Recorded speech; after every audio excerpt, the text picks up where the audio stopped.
Okay, good morning. So today I'm going to do more tutorial on EdSim51, and the slides should be linked on the materials page.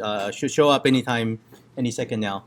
So you should have tried EdSim51, at least tried what I showed on the previous slides before. And today I'm going to tell you more about EdSim51 and, of course, the associated assembly language syntax defined by Intel. So we did talk about addressing a little bit, and you should have a good idea of what these different addressing modes are, including direct mode, indexing, index addressing, and also we will show you how to do a table lookup using the 8051 assembly. You should also have the concept of what's called a call return kind of structure.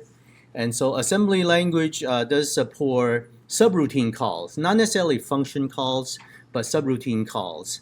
And subroutine calls are really the basis for function calls in C. And you'll see the subroutine call examples. And that'll be useful when you write your code because you don't want to have a copy each time you need a function. You want to be able to call, so that way you can factor out your routine instead of having to inline. And we'll see serial port example because in the last lecture you get to hear about these different ways of doing I/O, and serial port is one way of doing I/O and timer interrupts. But first we'll start with assembly. So assembly, as you remember, there are these things called directives and instructions. So directives are really commands for the assembler, right? So assembler is the translator. And in EdSim51, you see purple highlighting. So if anything that's shown in the purple color, that's a directive. Even if it looks like an instruction, because sometimes they may give you a simpler instruction. For example, there's jump that could be a long jump, short jump, or a call could be absolute call versus long call. And their instruction length could be different, but if you don't care, you let the assembler decide. And so in those cases, you have what's called pseudo instructions. They are highlighted in a different color than regular instructions, which is black. And this is not the only assembler that does it. MIPS does it all the time, right? In that, if you ever took MIPS or other assembly language or architecture courses, you see they do have some pseudo instructions, which really gets expanded into multiple instructions by the assembler. Now, instructions correspond to what you actually see supported by the machine. And in fact, these are called mnemonics. Basically, they are just symbolic names so that you don't have to remember the binary. And there's a one-to-one correspondence with the machine instruction. And of course, as you see in the documentation for 8051, it could be 1 byte, 2 bytes, 3 bytes, and so forth, right? And we've seen some examples. Now, the concept of labels is essential in assembly. That's the whole point of using assembly, is that you don't want to have to remember the binary or the actual location of something. You want labels. And you may have seen labels in C, but you were told not to use labels because your code would be very hard to read. It's unstructured. Well, in assembly, that's all you get to use, labels. Labels everywhere. You jump everywhere. Go to, right? So that's, and a label marks the memory location. Now, exactly where it is depends on how the assembler translates. Sometimes it's 1 byte, 2 bytes, 3 bytes down. Doesn't really matter, it marks the location. So then you can refer to it, you can jump to it, you can load from it, you can do all sorts of things. And in the assembly language, you do things symbolically, and that's what a label can be. And later you'll get to generate labels. And there's also comments. In any language, you need a comment. And in assembly, oftentimes the comments is not with double slash, it's with comma. Right? So anything with, semicolon. So anything from the semicolon to the end of the line, that's a comma. Okay, so very simple. All right, so let's look at some additional directives. You saw ORG, that's the start of the address, right? And then you see end, that's end, but they don't translate into any instruction. Now here's additional directives. And keep in mind, they are meant for the assembler. The assembler can choose how to interpret these. DB stands for defined byte. And so in this case, you have label data colon. So all labels start with a symbolic name colon. And they're actually more flexible than your C language label. So you could even have other labels depending on the assembler, what they support. You could maybe even have $sign in some cases. But anyway, for now, let's just stick to C-like convention. So it's a symbolic name colon, that's a label. In fact, you can have multiple labels at the same location, that's fine too. Now, DB is defined byte, and then followed by the actual data. So what does that mean? That means at that location, instead of filling that location and down with translated instructions or the machine code, you just fill in the bytes. So if it's in quotes, it's the ASCII code. If it's like 25, well, it's the binary value. It's a byte, right? And so in case of a string, you actually have a sequence of bytes. So this is not Unicode. This was invented in the time before Unicode, so that means each character is 1 byte, right? But in Unicode, each character could be more than 1 byte. But anyway, here is simple. It's just one-to-one correspondence. And now, you remember 8051 has multiple memory address spaces, right? So where does this go? Well, this is in program space or code space, right? So because if you have instructions, that of course that goes to machine code. Machine code goes into the code space. Now data here, well, think of this as read-only data. So it goes into code space as well, even though you think, hey, code should be executable, right? No, code space is read-only, and you can load from it like data too, but it's read-only data. You can't write to it, right? Only certain ways of programming is allowed. So for example, you may have a double EEPROM that writes to it, and that wouldn't be done with an instruction. Or if it's a processor that supports flash memory, then it has to be done through some API or some other memory mapped way or a certain special function register. But it wouldn't be part of the regular instruction set. So anyway, the point here is any data bytes you have here, defined here, goes into the same space as your program code. And you can say, hey, what happens if I do a jump to the defined byte, the hello world, the H is whatever byte it is, 60 something, right? Or 70 something, and 25. What happens? Well, the CPU doesn't really know that it's data or instruction. It just assumes that you have a valid instruction there. So it interprets it exactly as if it would. It doesn't see the ASCII string or anything. It doesn't see the move or anything. It just sees the raw bytes. So if it's there, it tries to interpret it just like any other instruction. And normally that's not what you want to do, right? So of course it's your responsibility as a programmer to make sure you don't try to execute data as code. Anyway, so DB is to fill the memory with some data. Now in C, you would you would write something like this: const char data 1, and then you do the array, right? You don't have to do the dimension because the compiler can figure out from the string length, right? As it parses, it can count. You don't have to count that. And then do hello world. But in C, if you do a string literal like this, there's a hidden null character at the end, right? In assembly, is there a null character? Well, I'll leave that for you to find out. Just type it in. Simple enough. You can stare at the code memory to see if there's a null. How do you know? Well, how do you know if there's a null or not? Well, you can declare another byte, right? In this case, DB25. So if you see the ASCII code or in hex for hello world, and then you see a 0 and then 25, well, 25, this is decimal, but the hex version of 25, then you know it puts in the null. If not, there's not, right? Now that's one way of filling your data, your literal data into code memory.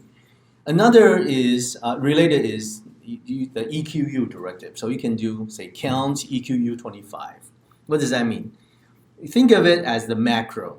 Think of, in C, you can do #define count 25, right? That's what it is. So it's really something for the assembler to remember as a definition. But count EQU 25 does not occupy any space in code memory.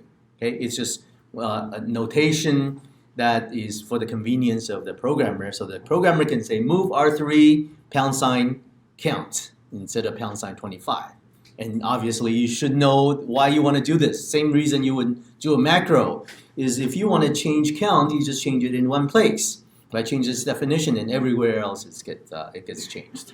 Okay, so that's nice to use. So know the difference between DB and EQU. Okay, back to the LED example. Some of you actually went and tried it and say, hey, the mapping that you gave was not correct. Well, what I gave was what you would normally buy from off-the-shelf parts, and they mapped those with the top and then the bottom. Now, if you tried this, I mean, you can just enumerate one bit at a time, right? And you see highlights. So if you write a 0, it's everything turned on. If you write a 1, the top bar is off. Write a 2, then the right top bar, and then so it goes in clockwise order before it goes to the center and the dot, right?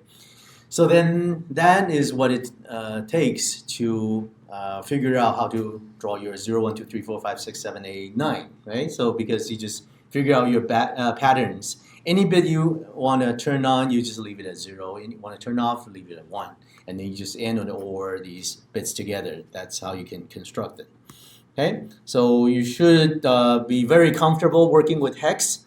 If not, get a hex calculator, or easiest thing is to do it in Python. You can do it interactively in this syntax as well. Okay, so now in order to do this, you would want some kind of lookup table, right? Because I wouldn't want to have to remember, to write a 3, I have to write 0xb0. That is not very meaningful. And what if I want to change the look, right? And then 4, 0x99, or 5, 0x92. That's hard to remember. And it's better if you can separate out the definition of mapping from your numeric value to the bit pattern needed to control the LEDs, right? So it'd be nice to do a lookup table. Now, what's a lookup table? A lookup table basically uses your numeric value, the 0 through 9, as index into a table. And then it looks up the value, and this value presumably be stored in your code memory, program memory, right? So that it gives you back that bit pattern. That way, if you decide, I don't like the look of 9, I don't like that bottom bar, I want to take it out. Or if I want a 7 with the top left vertical bar, yeah, then that could work. Also, you just change the table. You wouldn't have to go back to every instruction that ever displays this. And besides, how do you know what value to display in advance? You don't know, right? So hardwiring is not a good idea. And using a table lookup method is much better. And so in C, you would know how to do this. You would declare constant array, bracket, bracket, equals, and then braces, and then the hex values, right? And here, you could do something similar. How would you do it? Well, so here we actually have to look at things slightly out of order. So you see the bottom here, LED data, DB, 0C, 0H, 0F, 9H. So those are the values you saw on the previous slide that correspond to the bits you have to turn on and off, right, for each digit. And so how are they ordered? Well, so presumably 0C, 0 hex is the bit pattern for 0. 0F, 9 is for the bit pattern of 1 and 2 and 3 and so forth, right? Each one is just 1 byte. So what do you need to do? Well, in order to do the lookup, what you need is basically use the digit value as index. And then the index is added to the base address. What's the base address? Well, it's symbolically denoted by LED data, that label, right? So after the assembler translates it, that's a label that is actually an address. That's a start address of that array. Then if you add the index to that base address, you get the address for the corresponding bit pattern, right? So then you load from that address. Right? You should have a pretty good idea how that conceptually that's done. So how do you do it in assembly? So let's look at this display subroutine here. So what you want to do is first pass the digit 0 through 9 in the accumulator A. Now, how they do that? Well, it's the caller's responsibility. Whoever wants to call this subroutine display, they have to load that 0 through 9 value in the accumulator. That's the protocol. Okay. Once you have it in A, what happens? Then you do the move dptr comma # LED data. So if you look it up, it's an instruction in the 8051 instruction set. So what it does is here, it's literal value, right? Literal value denoted by this label LED data. So that's in the end, that's the actual address for this DB array down here, right? Once you have that address, you move that into DPTR, which is the data pointer register. And you may remember DPTR is a 16-bit register, and it's a concatenation between DPL, DPH. So it's concatenated using two 8-bit registers. But this is a special instruction where you can actually move 16 bits into a 16-bit register. That's probably the only one. And then after you load the address, or the base address into DPTR, what do? Well, you use another funny looking instruction. Now this time it's not just move, it's move C. You see move C? What does C stand for? C stands for code memory, okay?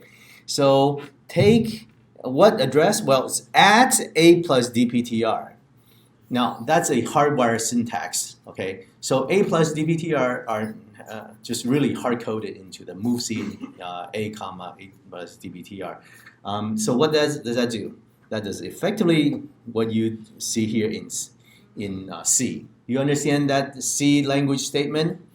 LED data, that's the pointer to the beginning of the array. You use A as the index into it, right? So that's why the A plus DPTR. Dereference it, that's what the bracket does, right? Whatever data is, grab it, and then where do you put it? You overwrite A. You overwrite the A accumulator. So that's what it does. So that accomplishes your table lookup. So you pass the index into A, add it to the base register, look it up, and then you overwrite A. And then what can you do? Well, in the case of display, remember when we want to display something, we just write it to P1, right? So that A value, instead of that # whatever constant, now you take the table lookup result and then write it to P1, and it displays it. Yeah, do you have a question? No, it's just the syntax. The assembly syntax, think of it as one giant string, even though it has spaces. There's no choice. That's just the assembly syntax. The add A plus DPTR, no, don't think of it as doing the A plus, that's only a notation for the programmer, symbolic representation. It has nothing to do with parsing A, parsing the DPTR, parsing the plus, do the plus. No, that's the hardware does that whole thing, that whole line as one instruction. Okay, so you just have to get used to that idea. Anyway, so whatever A value is after lookup gets written to P1, then it's displayed. It's the same way as you saw before. And it lights up the LED correspondingly. And then RET, what's RET? RET is return, okay? Return from subroutine. And of course, the assumption is that somebody does a call to the subroutine, and then it returns. How does it know where to return to? Well, the call instruction, what it does is it automatically pushes the return address on the stack. There is a hardware supported stack in this kind of instruction set. So the return address gets pushed, then does a jump, right? So then when it returns, the return address has to be on top of the stack. Then return will pop the return address 2 bytes and then goes back to where it is. Okay, so how will we make a call? So this is one example of a call. And you can call it from many different places, and each call will push its return address. So the display, when it hits return, it returns to wherever it came from, right? But it doesn't have to do a jump, because if you do a jump, it has to only jump to one place, right? So now, so how does it do it? Well, so for example, here, let's just do the clear A, and clear is an instruction that sets accumulator to 0. And that's, you could do a move #, A comma #0, but that takes more bytes. So 8051 is very much optimized for very tight encoding of instructions. So clear A and then do a push and a pop. Okay. Now 8051 also supports push and pop. If you took the quiz, you know what push and pop do, right? So push in this particular case is a hardware stack push, and in 8051. You do have the push and the pop, but the addressing mode is direct addressing, which means when you do a push, you can't just arbitrarily say, I want to push the value 25, or I'm going to push register to R3. No, the only way you can push is with IRAM address, or direct internal or IData address. Okay, so ACC is the IData name for the accumulator. If you just see A, and you see ACC, they refer to the same thing, but in different addressing modes. So if it's A, then that means it's hard-coded as part of this instruction. So clear A is one instruction. You don't see A represented anywhere else. It's just a byte, that's clear A, okay? Now push ACC, on the other hand, has 2 bytes. There's the push itself and then the address. So ACC just happens to be the address for the accumulator, the on-chip address. Now it could be other on-chip addresses too. Could be on-chip address location, could be some other thing, but it's the direct address. Okay, so you use push and pop a lot in this kind of subroutine or procedure call style type of code, because if you do a push, as long as you match up the push and pop, then pop restores it. So you save and restore, save and restore. Okay, that's the very common pattern everywhere else. That's what enables recursion as well. If you do push ACC, what happens? It saves the value of the accumulator, even though you referred to it previously as A in the previous instruction. Well, it's the same one. Just the syntax requires ACC. Okay, pushes it on the stack, and then you call the lcall display. Lcall is long call. There's another one called acall, absolute call. That's a little shorter. Lcall is the more general one. But in 8051, I think, or on the EdSim, you can just probably use call and that let the assembler figure out. Anyway, so lcall display, that makes a subroutine call, and then at A value is set to 0, and that's what's assumed here. So what happens on, what happens then is then lcall transfers control. It kind of does a jump to display here. But as a side effect, it also pushes the return address. What's the return address? Well, it's the address that you would continue, basically the address of the next instruction. So that would be the address of this pop ACC, right? So it does the lcall, transfers control there, and pushes the return address, and then display does its own thing, and then after it finishes, then it does a return, then it can resume. So why would you do a push and then pop? Oh, well, that's because we're trying to do a for loop, right? Remember what happens with the move C is it trashes A, right? Because it replaces A with the lookup value, right, from the array lookup. But we're using A kind of like the for I in for I equals 0, I less than 10, I plus plus, right? That has to be saved somehow. Either you use a register or you use a stack. Stack is probably easier. So A here is our I. So for I gets 0, and then we save I, but at the same time, that's the value we want to pass to lcall.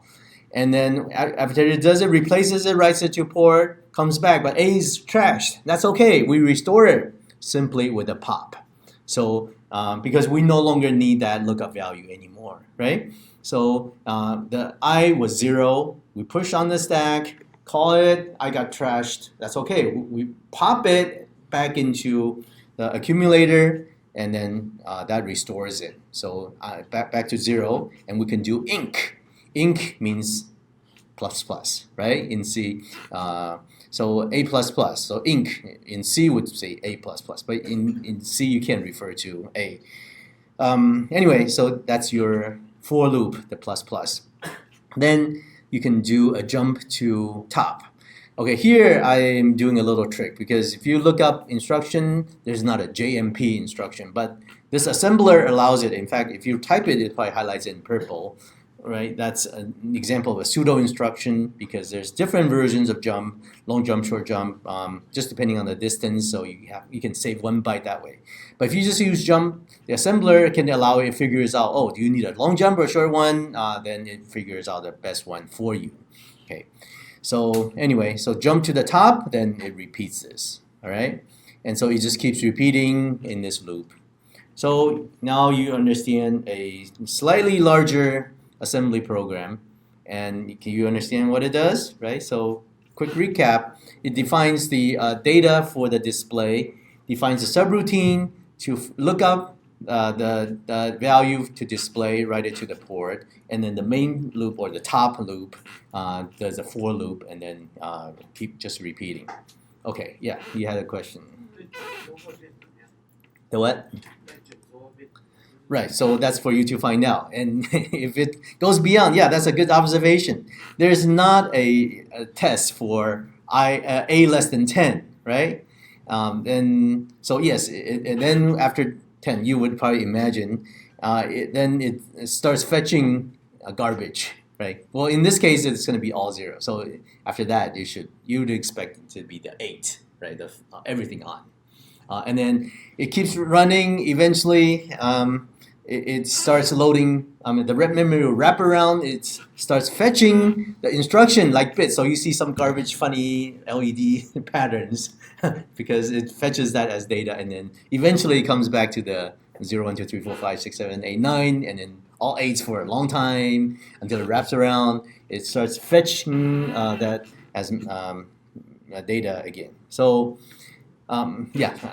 this is enough to illustrate the idea, but of course this is not the complete program, and you're welcome to predict what happens when you go beyond 9 or 10, right? Okay, and one thing in this simulator is you can set breakpoints. So how do you set breakpoints? So after you click assemble, you see the assembled addresses here, right? So it adds a new column here. So you see that clear is at 0, top is at 1, lcall is at 3, and so forth. And you see the jump here. Even though you might think it's an instruction, it looks a different color. That's because it's a pseudo instruction, and the assembler picks the long or short version for you depending on the jump offset. Okay, so that's what it looks like after it's assembled. And then on the right-hand side, right, if you double-click on the address, it turns into a different color and adds a star to it. That means it's a breakpoint. So if you run it, when it hits the breakpoint, stops, lets you observe what happens. So you can skip all the observation in between and stop only when it's a location you want to take a look at. Okay, so that's what it can do. And so if you see the memory layout, just click on this code memory here, you'll see the assembled instruction in hex, and then lookup table at address 11. So 11 is that return, and then LED data.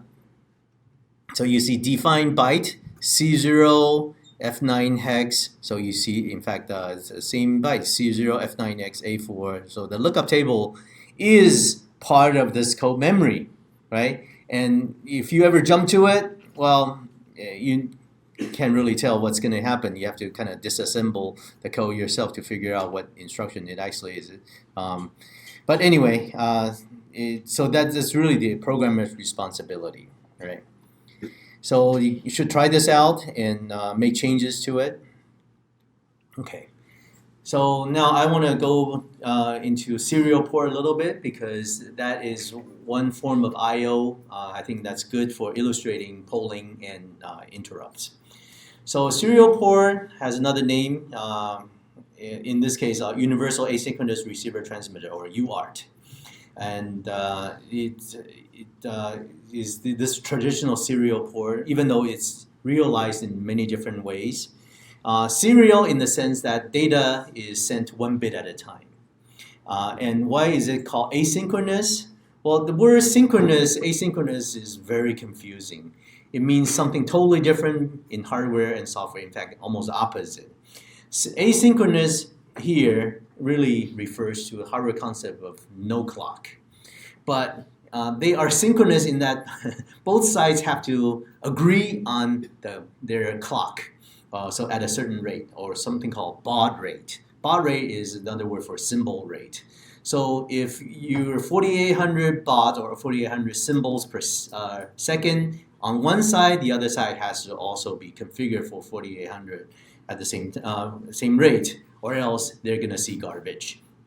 And as you recall, it's a full duplex protocol, so that means two-way communication simultaneously, right?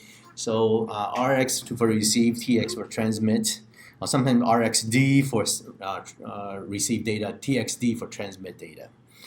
And both sides have to run that same symbol rate. And this was used for a long, long time between the terminal and say a mainframe or this main computer. And that's just a serial cable. But it's not just a straight connection like this. It actually is turned into something called RS-232, which then is a way to change the voltage between our traditional, I don't know, TTL or CMOS level to much longer, so plus or minus 20 some volts, so that you can travel long distance. In fact, RS-232 way of doing serial port can go probably 1 kilometer, and that was the case like when you were in a building and the terminal could be several floors up or down a long distance away. So they use a really high, low, well, relatively speaking anyway, as an adapter to the terminal, and so that they can go a long distance. Now, the TXD of one device has to be connected to the RXD of the other one, so they have to be crossed, right? And that makes sense because the transmit side would then send change the value up and down. The receive side of the other one then picks it up, right? So the connection's crossed, and they have to have a common ground. So minimally, if you do full duplex, you need 3 wires. Now, on the 8051, you do have a UART built in. Newer microcontrollers may have 2, even 3 UARTs built in addition to other serial protocols. But UART is probably the simplest and most common, the most well understood and most mature. But before you use it, you need to configure it. So on the 8051, you actually need to set up a timer with auto reload. You don't have to understand the details. You could read about it if you want to. It's the same one that is used for RX and TX. And then you need to enable it. So you can disable UART to save on power, or you can enable it starts running. And to read or write, you would read or write a special function register. Of course, it's on chip, so it has a direct address. And this is addressed between 128 and 255.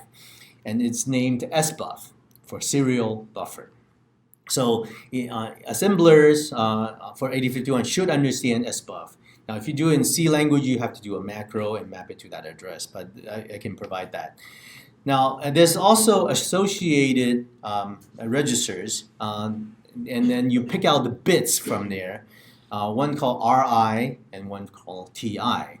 And these are just symbolic names for the bits. Okay. And RI for the receive, you might call it flag or interrupt or some. I mean, interrupt could be confusing because you can test RI or TI bits or set them to clear them, whether or not you use polling or interrupt. But for now, let's just call them receive flag and transmit flag, or receive ready, transmit ready. Okay, so these are single bits.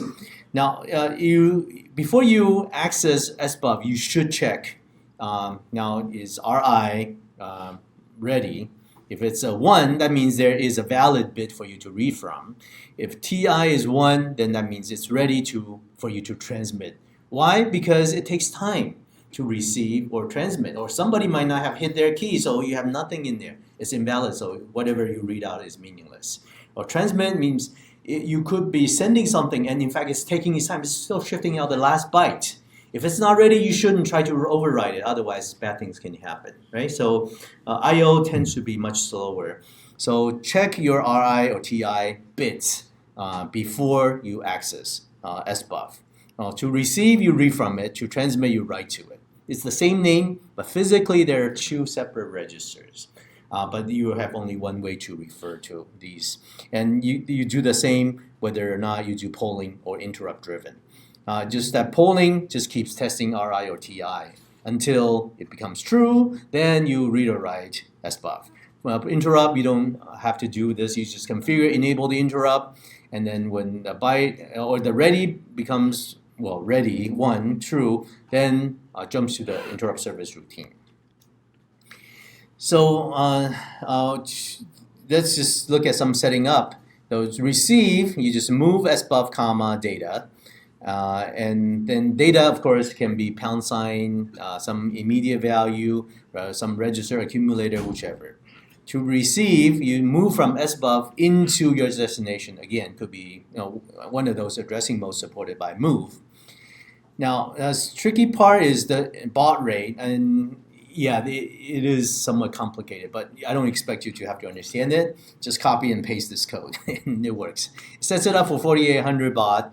If you're adventurous, you could try 9600 baud or some other even faster. But 48 tends to be a good stable one because, and if you run at 4800 baud, you need to set the EdSim clock rate to exactly 11.0592 megahertz. Why? Well, that's a separate discussion. Just do it. Don't ask me why. Okay. Now, so to do polling, you basically go into a loop, like while not RI, just do nothing. And then after that, you break out of the while loop, you can do the read from SBUF. And so to do polling, well, 8051 does support one single instruction that does it. What? That is JMB. So JMB means jump if not bit. In other words, that bit has a value of 0, right? So JMB RI, so as long as RI is 0, in other words, there's no valid receive byte, then jump where? Pull here, right? So it's a label, so that means jump to its own location. Repeat the same instruction, right? And so in C, that would be while not RI semicolon. Okay. Now, if you do the read in, then after you get out of it, you can read SBUF into the accumulator, but you have to remember to clear RI, right? So that clear means set it to 0. So in C, that would be RI gets 0, right? Even though it's a 1 bit. And so that, because otherwise, what happens? You wouldn't know you've read it, right? So next time, if you didn't clear it, next time you go into polling, you say, oh, receive bit is still 1. You read it again, but that was the old value. So this is a protocol you have to, your code and the UR controller have to do. Okay, so just remember, after access, clear that ready flag. Okay, now, so to read digit from serial port, you have to do some setup and just copy and paste. So set it up to 4800 baud, and then this is the polling loop here. And so you can do what whatever it is.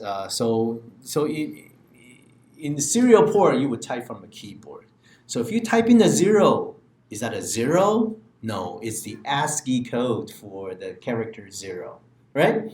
So how do you then display on the LED?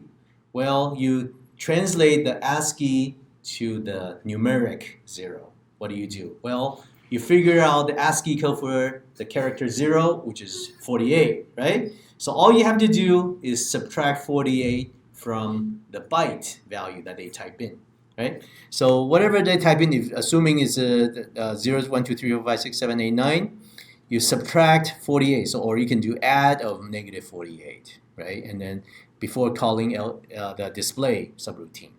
Okay, so that's how you can type in your ASCII character and then call display, and then which then uses the numeric digit as opposed to the ASCII digit to do the table lookup and to the display.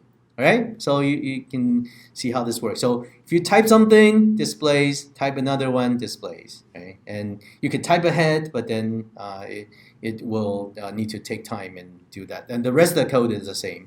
So then you here is the same display code as the table lookup. The protocol, of course, is that value has to be in A. So when we read from SBUF, that's the ASCII code. We subtract 48 to get a numeric one, pass it to the subroutine, and then come back, right? So then it does a loop that way. So this is another version of calling the display. So, and this gives you an idea of how you should build up your code. You shouldn't write the entire program all at once. Write a little part, make it reusable, and then write a little bit more. Once you figure that works, then combine them together, okay? So, and to do this, as I mentioned, you should set your system clock to 11.05292 because that can divide up evenly with a 4800 baud. And then you can do update frequency. It could be 1 clock or 100 clocks or whichever, right? So just depending on how you want to do it and if you have breakpoints. And then in here, down the baud rate should be 4800. That way it will work properly. And then when you do it, you just do the type in to your TX part, and then that corresponds to the RX on the microcontroller side. Okay, and then you type it in, and click send, and then it will start shifting the bits into it. Okay, so that is something you should go home and try for yourself and see how it works out. And so yeah, here's just additional. And so you type in the characters here. So those are ASCII code.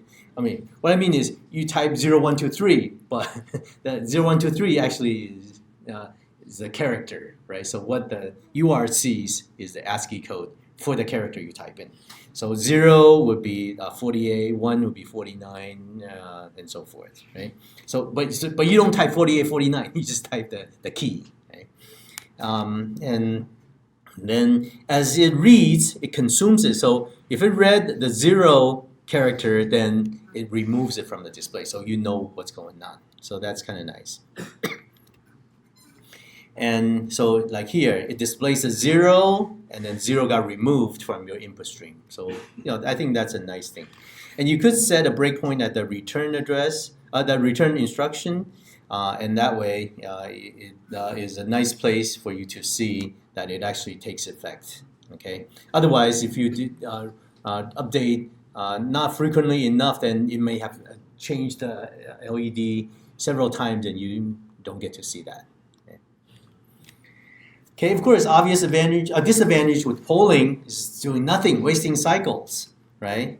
You could try to do some useful work while the TF flag equals 0, but then it's hard to control how much time it takes when you're doing some useful work, or maybe you sprinkle all these around, the code gets very hard to maintain.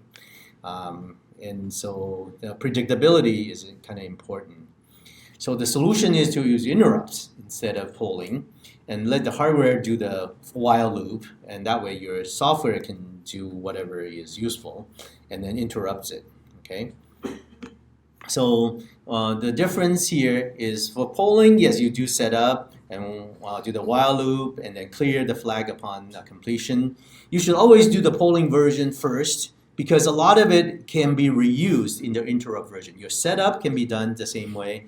How you handle so polling is easy to get it working, but then you shouldn't keep it in polling form.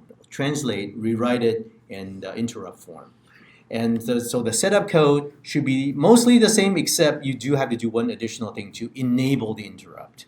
Okay, and then you do in the regular code. You do define your service routine here. It could be for timer, for UR, so one per interrupt type.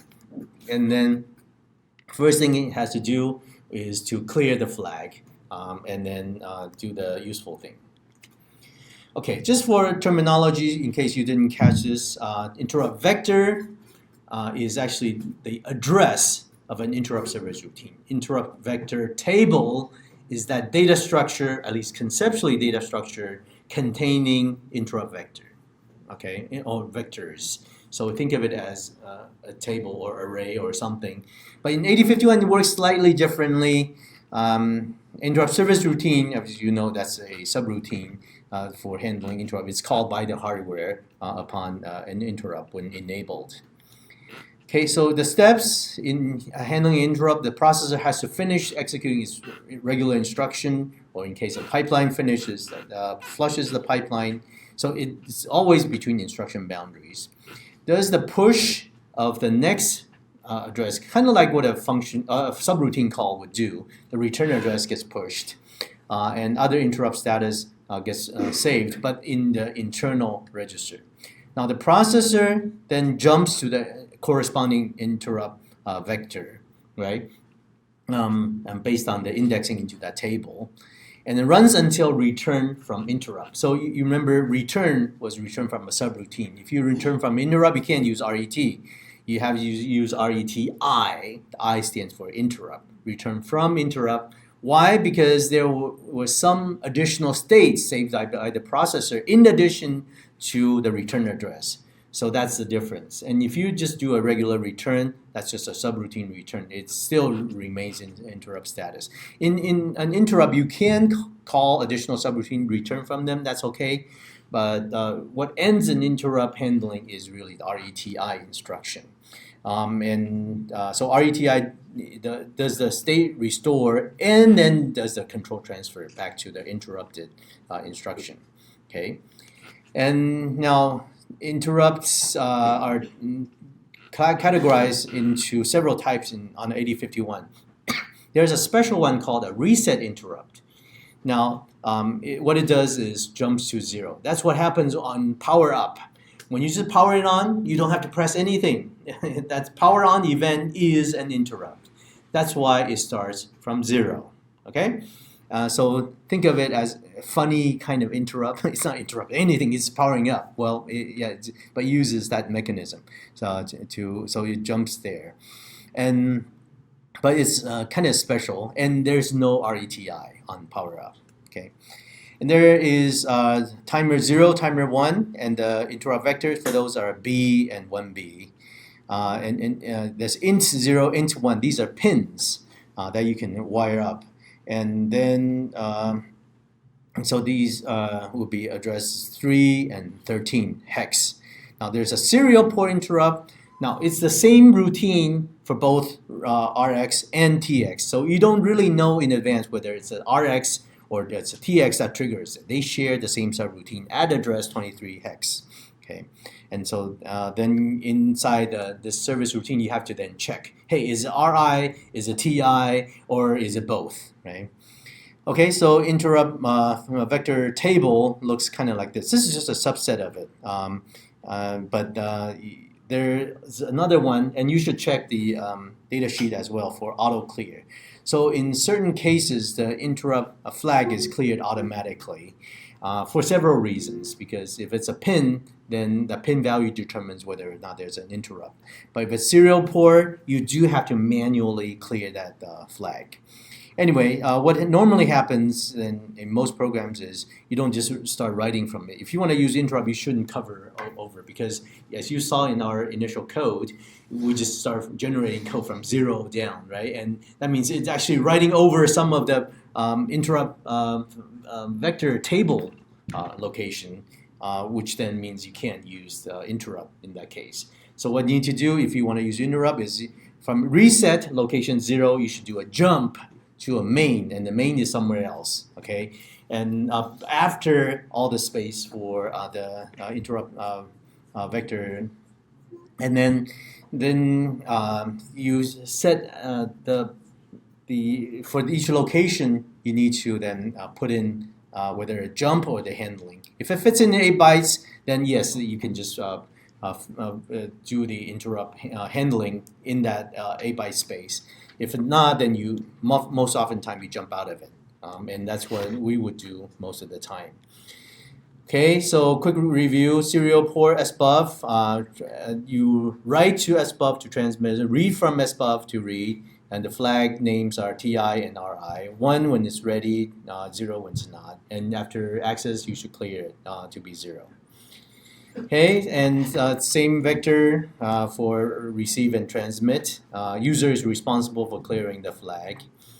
And same ISR between the two, and so forth. Okay, and code memory layout, you can take a look at this. So with the ORG, you can have 0 and 23. 23 is the address for the ISR for serial port handler. So what you do is you just jump out of it, and then you can have your main.